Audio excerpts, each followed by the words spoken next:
सीमांचल की शान, इतिहास, संस्कृति और जिस तरह से लगातार ये धरती परचम लहरा रही है, यानी पूर्णिया से आप सभी का बहुत स्वागत करती हूं। और देखिए, कभी आप पूरब का प्रवेश द्वार कहलाने वाला ये पूर्णिया आज शिक्षा, रोजगार, व्यापार, कृषि और कनेक्टिविटी के क्षेत्र में लगातार तेजी से आगे बढ़ रहा है। और आज हमारे साथ मौजूद है खुद शिक्षाविद यानी गौतम सिन्हा, जो कि डायरेक्टर हैं Vijendra public bright career school के। बहुत स्वागत है गौतम जी आपको। और देखिए, मेरा पहला सवाल आपसे यही होगा, क्योंकि देखिए सीमांचल की जब बात आती है तो चर्चा यही रही है कि सीमांचल यानी एक ऐसा पिछड़ा हुआ जहां पर शिक्षा की कमी है, रोजगार की कमी है, बच्चों को पलायन करना पड़ता है। लेकिन आप ब्राइट करियर स्कूल के जरिए इन परेशानियों को, इन चुनौतियों को किस तरह से दूर कर पा रहे हैं?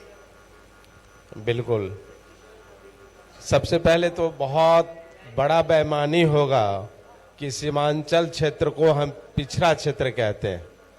ये हमारा क्षेत्र आज से 20 साल पहले जरूर पिछड़ा हुआ था, लेकिन अब ये सीमांचल बिल्कुल ही विकासशील की ओर है। हर क्षेत्र में हमारा सीमांचल विकास कर रहा है। ये संभावनाओं का क्षेत्र है, ये आशाओं का क्षेत्र है, ये शिक्षा और कला और संस्कृति का क्षेत्र है। इसीलिए इसे हम पिछड़ा नहीं कह सकते। हमारा सीमांचल में जो शिक्षा का स्तर है वो काफी बढ़ा है, पहले के बनिस्पत काफी बढ़ा है। शिक्षा जो आधुनिक शिक्षा है, अब हम लोग आधुनिक शिक्षा की बात करते हैं। हमेशा हमारा उद्देश्य, हमारे स्कूल का उद्देश्य, हमारे सीमांचल क्षेत्र में जितने भी गवर्नमेंट स्कूल है या प्राइवेट स्कूल है, इनका लेवल काफी बढ़ा है। हम आधुनिक शिक्षा की बात कर रहे हैं, उसके ही परिप्रेक्ष्य में एआई और रोबोटिक या कोडिंग या डिजिटल एजुकेशन की बात हम करना चाहते हैं आपके मंच से, कि हमारा एआई और रोबोटिक लैब जो है हमारे स्कूल में काफी एडवांस स्तर पे बनाया गया है। और वो केवल प्रदर्शन के लिए नहीं है, हमारे बच्चे उसमें सीख रहे हैं। हमारे बच्चे रोबोट बना रहे हैं, हमारे बच्चे लिफ्ट बना रहे हैं, हमारे बच्चे हेलीकॉप्टर उड़ा रहे हैं, हमारे बच्चे इलेक्ट्रिक कार बना रहे हैं, जो एक बहुत बड़ी बात है। अभी हमारे स्कूल के भारतीय स्तर का एक कंपटीशन हुआ था एआई के ऊपर, तो उसमें हमारे 3 बच्चे और तीनों संजोग से 9th के ही बच्चे, एक लड़कियां हैं 2 लड़के हैं, ने क्वालिफाई किया। अभी कोलकाता में कल ही उसका एग्जामिनेशन हुआ। तो हम लोग हमेशा आधुनिक शिक्षा की बात करते हैं, आधुनिक शिक्षा पे काम करते हैं। रही बात की सुदूर सीमांचल क्षेत्र के बच्चे अच्छी शिक्षा के लिए पहले पलायन करते थे। पहले हिल एरिया में हमारे पूर्णिया के भी बच्चे, हमारे सीमांचल क्षेत्र के बच्चे दार्जिलिंग, कारसियांग, कालिम्पोंग, रानीखेत, देहरादून, शिमला, मनाली, ये सब जगह जाते थे पढ़ने के लिए। लेकिन अब लगभग 95% बच्चे अब इसी पूर्णिया के क्षेत्र में रहकर अपनी शिक्षा अध्ययन कर रहे हैं। हमारे ब्राइट करियर स्कूल पिछले 3-4 साल पिछला रिजल्ट है कि यूपीएससी में एक बच्चा आशीष कुमार मिश्रा, जिसका नेशनल रैंक यूपीएससी में 52 रैंक लाकर यूपीएससी क्वालिफाई किया, अपने 50 में टॉप किया। तो और हमारा ही इसी शहर का एक स्कूल है विद्या विहार, जहां के बच्चे टॉप किए, यूपीएससी में टॉप किए, जो बहुत बड़ी बात है। तो अब हमारा सीमांचल को आप पिछड़ा नहीं कह सकते, किसी भी हाल में हम अब पिछड़े नहीं हैं। हम बहुत जल्दी और आगे बढ़ने वाले हैं, शिक्षा के क्षेत्र में, कला के क्षेत्र में आगे बढ़ने वाले है। और मैं एक बात मेंशन करना चाहूंगी, जो आज हमारे बीच बैठे हुए मंच पर गौतम सिन्हा जी, ये वही हैं जिन्हें 3 बार गवर्नर से सम्मानित किया जा चुका है। तो एक बार जोरदार तालियां हो जानी चाहिए इसके लिए भी, क्योंकि शिक्षा के क्षेत्र में जिस तरह से लगातार काम कर रहे हैं, बच्चों का ऑल ओवर डेवलपमेंट हो सके। मुझे लगता है कि आपके इस स्कूल में बच्चों को वो तमाम सुविधाएं मिलती होंगी, क्योंकि वक्त के साथ परिस्थिति बदल चुकी है और लोग बहुत आगे पहुंच चुके हैं, जिसका आपने जिक्र भी किया।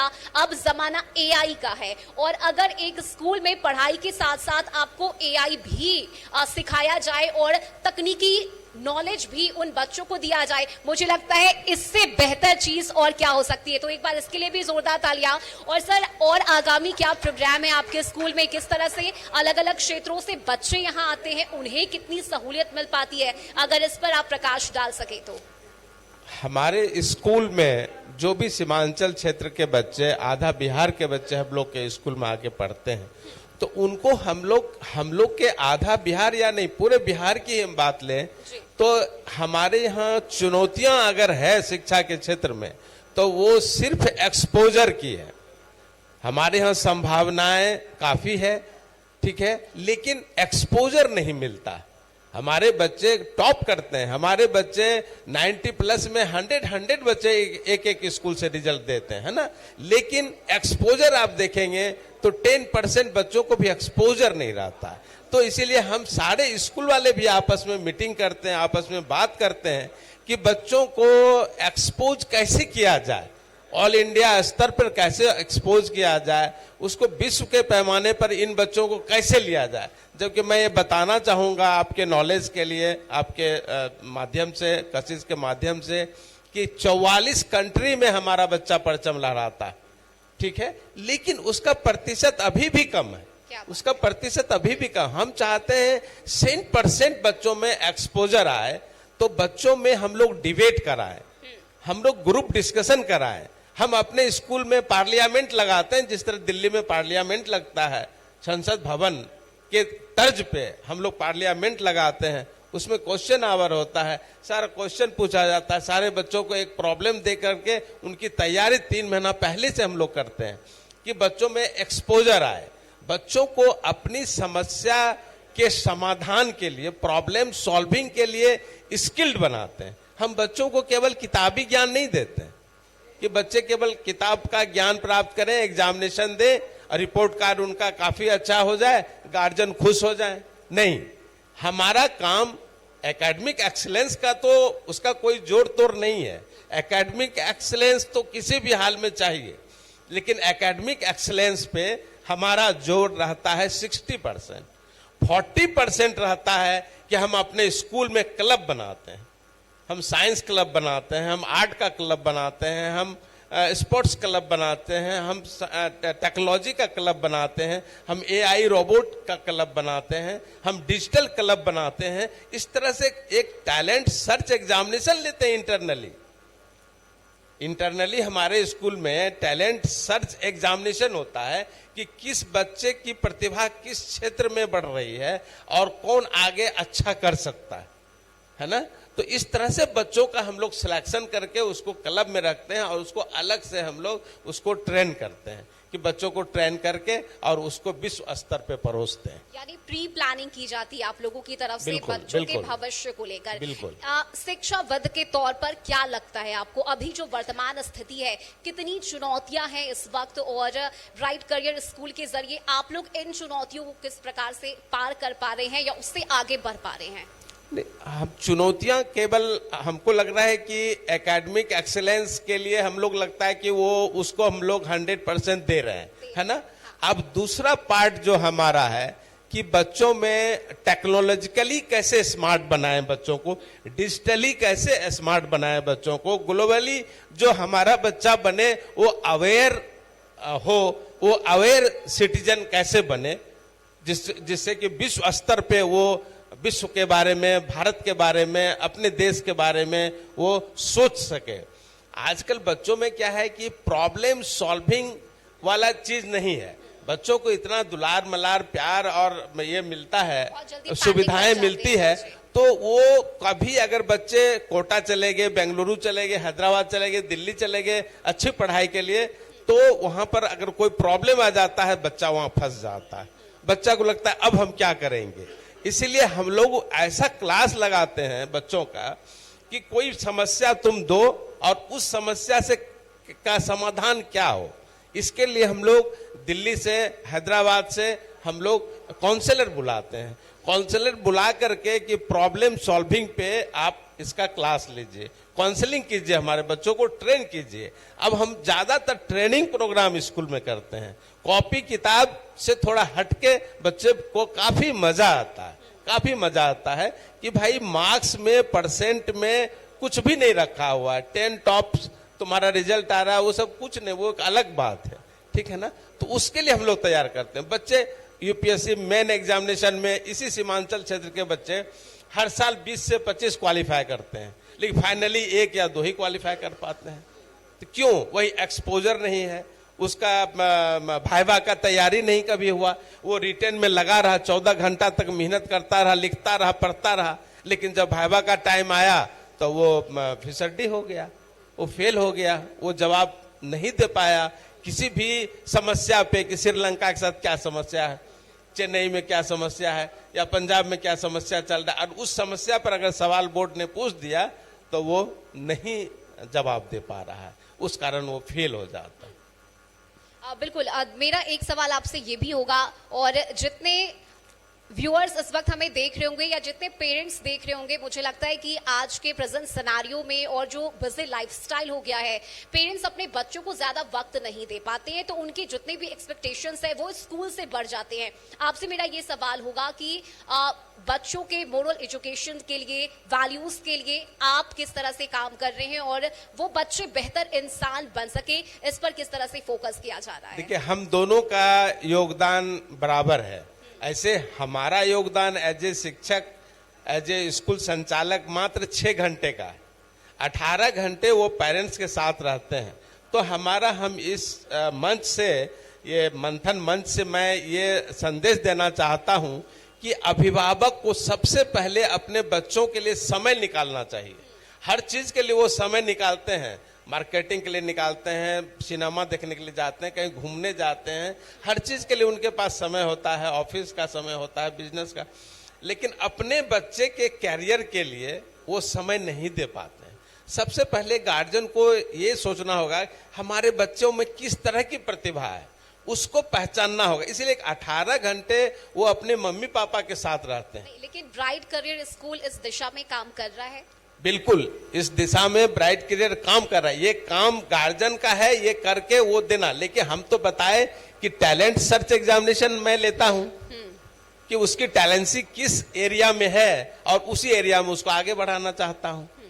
तो यहाँ पे अभिभावक क्या चाहते हैं, कितने विषय में पास किया, कितना मार्क्स आया, इसका रिपोर्ट कार्ड में ये कैसे हो गया, वो ये इस पर ज्यादा ध्यान देते हैं। इससे अभिभावक को भी ऊपर उठना पड़ेगा। और उनको हम स्कूल में एक व्यवस्था और मैंने किया है कि जो भी पेरेंट्स हैं 8, 9, 10 के कम से कम, उस पेरेंट्स को हम लोग बुला करके, जिससे बच्चों का काउंसलिंग करते हैं ना, वैसे अभिभावकों का भी काउंसलिंग करते हैं। अभिभावकों का काउंसलिंग पहले होना चाहिए, बच्चों का काउंसलिंग बाद में होना चाहिए। तब हम दोनों मिल करके बच्चों को एक विकासशील और विकसित बच्चा बनाएंगे जो हमारे ग्लोब पे वो नाम करेगा।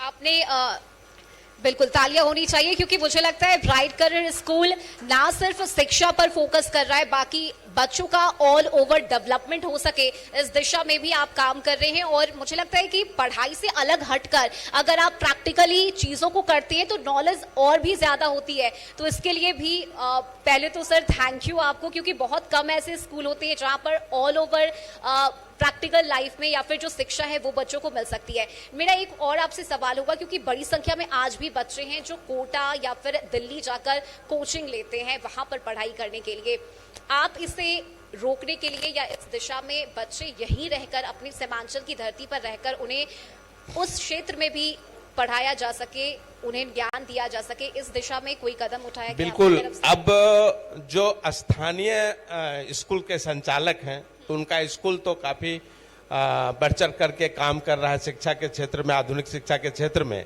इसके अलावा भी अब कई ऐसे फ्रेंचाइजी हैं जो दिल्ली से चल के यहाँ आ रहा पूर्णिया, ये मुंबई के कई ऐसे स्कूल हैं जो कि चल के अब आ रहा है पूर्णिया और सीमांचल के क्षेत्र में, है ना। स्कूल ही नहीं, इसके साथ साथ जैसे कोचिंग सेंटर है, एलेन है, आकाश है, अब ये भी अपनी संभावना को सीमांचल में तलाश रहे हैं और अपने अपने संस्थान का यहाँ पे शुभारंभ कर चुके हैं। और बच्चे जो कोटा जाते थे, काफी दिक्कतें होती थी, खर्च अधिक होता था, वो सारे बच्चे अब इसी पूर्णिया के धरती पर अपना विकास कर रहे हैं शिक्षा के क्षेत्र में, कोचिंग के क्षेत्र में। ये बहुत अच्छी बात है और जब अपने घर पर ही आपको तमाम सुविधा मिले तो बच्चों के लिए भी ये फायदेमंद होता है कि उन्हें बाहर नहीं जाना पड़ता है, जो भी परेशानियां होती है वो उन्हें फेस नहीं करना होता है। और देखिए इसके साथ ही चूंकि बात आज जो शिक्षा की हो रही है, चुनौतियों की हो रही है और हम सीमांचल की धरती पर मौजूद हैं और जब बात हम करते हैं कि बच्चों का ओवरऑल डेवलपमेंट हो सके, ये बहुत ज़रूरी होता है कि बच्चे जीरो से स्टार्ट करें, तभी जाकर प्रैक्टिकल लाइफ में वो इन चीज़ों को लागू कर सकेंगे और आगे बढ़ सकेंगे। इसे लेकर आप लोग किस तरह से ध्यान देते हैं? अगर कोई बच्चे कमज़ोर हैं, वीक हैं, उन्हें किस तरह से विशेष फोकस उन पर रहता है आप लोगों बिल्कुल का? इस तरह का, जैसे हमारे यहाँ तो ऐसा है, कभी कभी हमें लगता है कि ये कहीं बेईमानी तो नहीं है, लेकिन हमें लगता है नहीं, ये बच्चों के लिए ही ज्यादा अच्छा है कि उसका सेक्शन हम अलग कर देते हैं।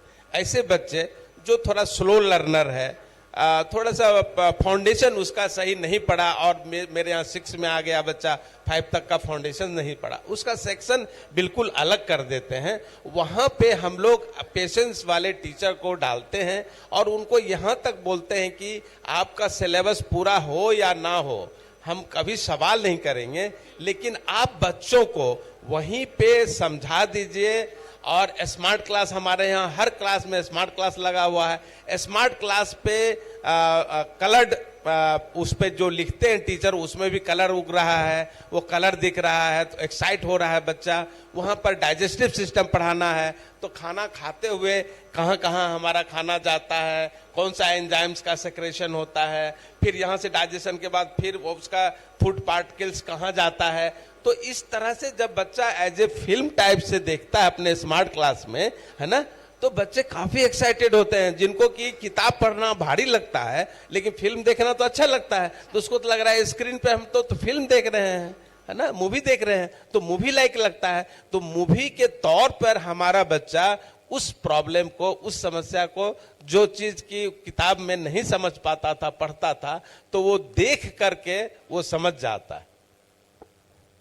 ये बहुत अच्छी चीज है और मैं आपके स्कूल के बारे में, मुझे लगता है कि जिज्ञासा और भी बढ़ती जा रही है ब्राइट करियर स्कूल के बारे में। जिस तरह से आप बता रहे हैं कि वहां पर प्रैक्टिकल नॉलेज के साथ साथ उन्हें मूवीज के जरिए, यानी बदलते वक्त के साथ आपने भी शिक्षा की जो दिशा है वो बदल कर रख दी है अपने स्कूल में और बच्चे ज्यादा प्रैक्टिकली नॉलेज के साथ उन चीजों को हासिल कर सके, इस पर आपका विशेष फोकस है। एक बार जोरदार तालियां हो जानी चाहिए गौतम सिन्हा जी के लिए, क्योंकि लगातार जिस तरह से वो काम कर रहे हैं शिक्षा के क्षेत्र में, 3 बार इन्हें गवर्नर से सम्मानित भी किया जा चुका है और लगातार आप इस क्षेत्र में सक्रिय हैं। बहुत बहुत शुभकामनाएं आपको इसके लिए और बच्चों के उज्जवल भविष्य को संवारने के लिए मेरी तरफ से बहुत थैंक यू आपको। थैंक यू आपको। ओवर टू यू सृष्टि। बहुत बहुत शुक्रिया सर। संभावनाओं को कैसे एक्सपोजर मिले इस पर आपने बातचीत की है, शिक्षा जगत में कैसे क्रांति लानी है उस पर आपकी बहुत अच्छी बातचीत रही। युवा संसद किस तरीके से भविष्य की रणनीतियों को बना सकता है छात्रों के लिए, इस पर आपने बहुत अच्छी बातचीत की। और खासकर अभिभावकों की काउंसलिंग कैसे करें, बच्चों से ज्यादा अभिभावकों की काउंसलिंग पे बातचीत होनी चाहिए, ये आपका पहल मुझे बहुत अच्छा लगा और मुझे लगता है यहाँ बैठे तमाम लोग आपसे बहुत प्रभावित हुए।